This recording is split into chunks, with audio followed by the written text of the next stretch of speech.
Olá, meus caros, olá, minhas caras. Sejam todos bem-vindos ao ArtVupt, esse nosso bate-papo rápido sobre o universo das artes visuais. Já adianto que o ArtVupt de hoje é muito importante, e é muito importante porque a gente vai falar de arte grega. Vamos falar dos gregos antigos, né? Essa sociedade tão importante que, de certa maneira, influenciou e ainda influencia a sociedade contemporânea. Vocês já vão entender por quê.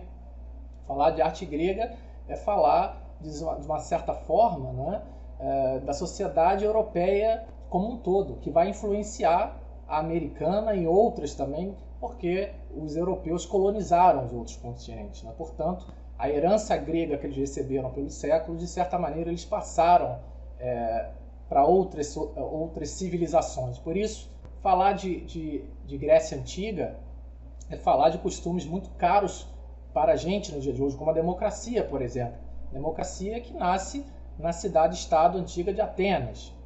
E não é só democracia, leis, costumes, palavras, como polis, por exemplo, que quer dizer cidade em grego. As polis eram as cidades-estado gregas antigas, já vou falar sobre elas.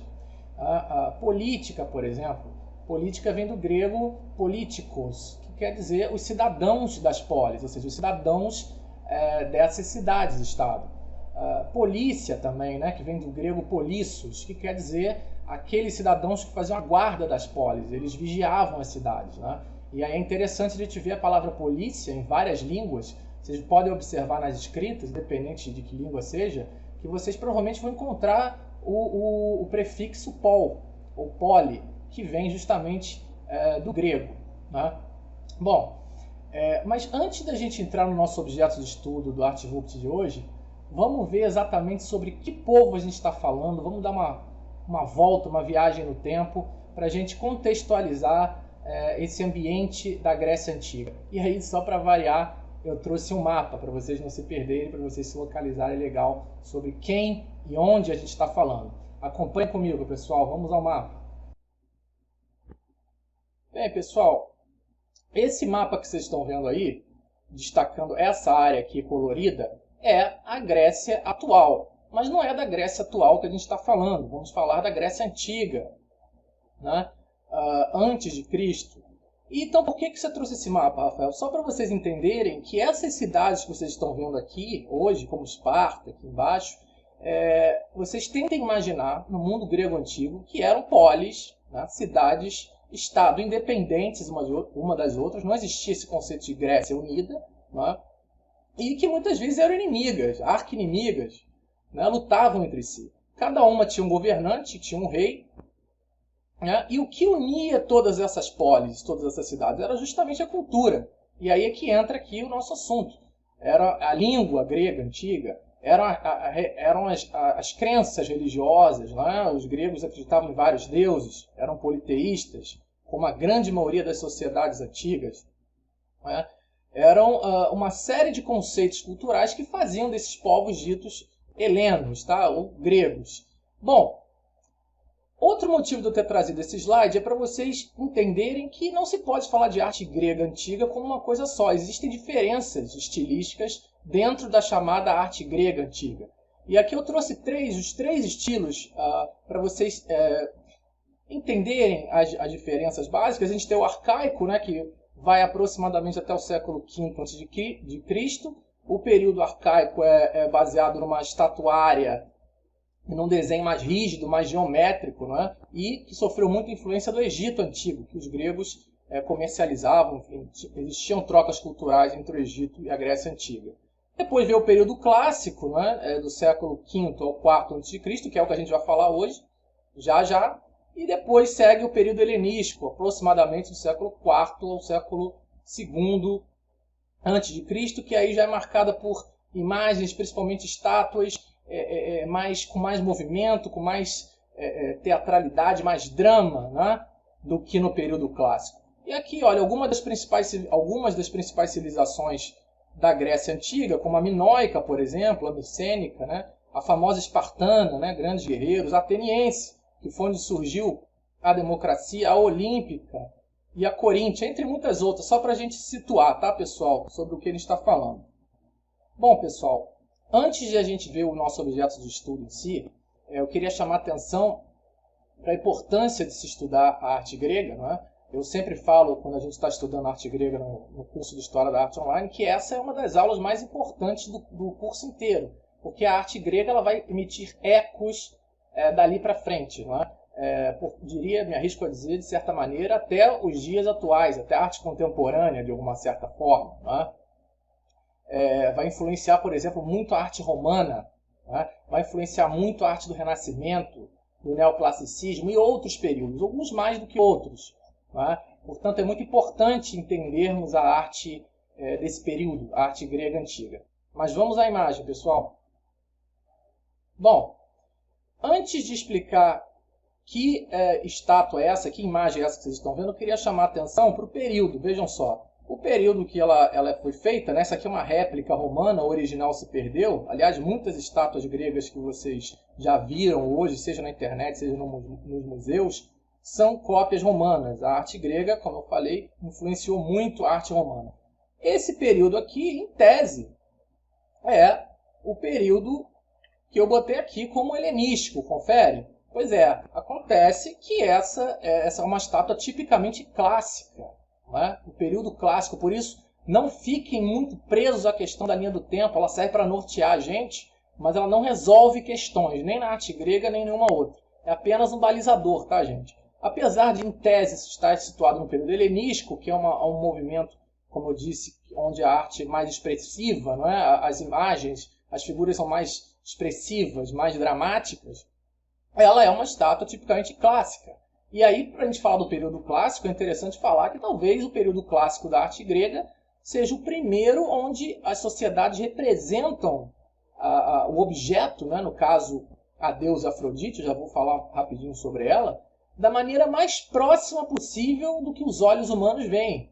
Portanto, a questão estética, a questão da mimese, da imitação da natureza é muito importante para a arte grega, né? Principalmente a partir do período clássico. Os deuses que criaram os homens são perfeitos, portanto, os homens deveriam criar imagens à semelhança de si mesmos, ou dos deuses, no caso da deusa, né? A Afrodite. Essa é a Afrodite, como eu falei, os gregos antigos acreditavam em vários deuses, e a Afrodite, ela é a deusa que representa a sexualidade, a beleza. A Afrodite é sempre, né, extremamente sensual, representada de maneira sensual, como vocês estão vendo aí. E ela representa, de certa forma, o ideal da beleza feminina no mundo grego. E no mundo romano também, sob o nome de Vênus, né? Os deuses gregos são basicamente os mesmos dos romanos, os mesmos atributos, o que muda é o nome. Portanto, Afrodite para os gregos, Vênus para os romanos, certo, pessoal? Muito bem.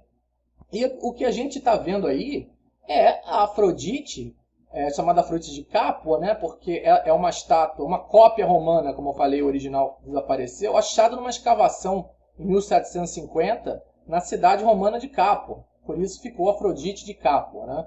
Uma cópia romana a partir do original de um escultor famoso da Grécia Antiga chamado Lisito. Muito bem. Vejam só que interessante.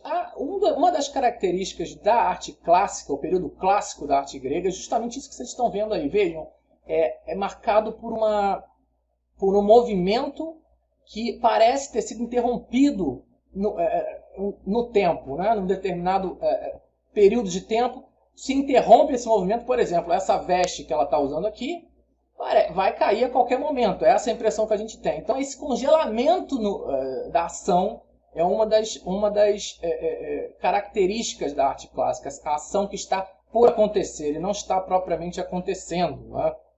A outra característica, como eu falei, é essa imitação da natureza, né? Corpos perfeitos, idealizados até, não é? A perfeição. Existia um padrão para representar mulheres e homens, não é?